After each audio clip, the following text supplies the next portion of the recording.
Ste danes pričakovali to visoko priznanje? Ne, ampak imel sem pa dober občutek, no, moram reči, pred začetkom. Koliko časa je nastajala ta aplikacija? Pilot aplikacije je trajal približno leto dni, da smo izpopolnili vse recimo osnovne zadeve glede aplikacije, tako da je bila pripravljena za širši trg in to je bilo leta 2012. Od takrat pa od leta 2013 naprej je pa na voljo po celem svetu.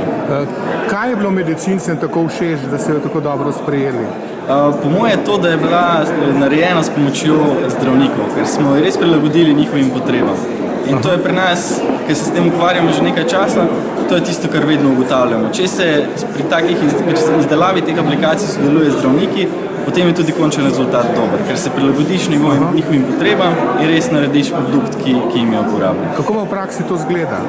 V bistvu tako, da smo z dvema zdravnikoma, z dr. Matijo Tomšičem in dr. Žigo Rotarjem, sodelovali pri zasnovi koncepta in potem v bistvu skozi piljenje in skozi testiranje res prišli do izdelka, ki je njima uporaben. Ker sta pa sama tudi to potrebovala za klinično delo, je pa končni izdelek že bil res pripravljen tudi za širši. No, še nekaj o sami uporabi.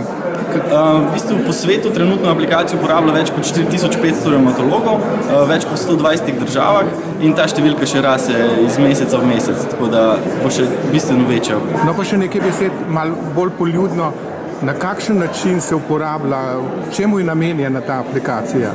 Ta aplikacija je namenjena revmatologom pri kliničnem delu in jim v bistvu olajša identificiranje bolezni, ocenjevanje aktivnosti bolezni pri bolnikih in jim daje v bistvu na mobilni aplikaciji takojšen dostop do teh informacij. Tako da lahko zelo hitro obravnavajo pacienta in mu dajo kvaliteten podatek oziroma kvalitetno informacijo o njegovi bolezni. Je pa to timsko delo? Seveda. Nam lahko predstaviti na kratko to vašo delovno organizacijo, ta vaš tim? Modra jagoda je trenutno ekipa 7 ljudi. Od tega so 4 razvijalci, 2 so bolj usmerjena v poslovne smeri in 1 študent. Je pa tako, da sta tudi 2 izmed originalnih članov zdravnika, tako da zaradi tega smo osredotočeni na aplikacije za zdravnike. Aha, kar imenujte jih? To so pa Nejc Tomšič, dr. Nejc Tomšič, Marko Nikolovski, Nejc Jelovčan, Darko Botnaruk, Jan Osolnik, Blaž Gantar in jaz, Blaž Štegl.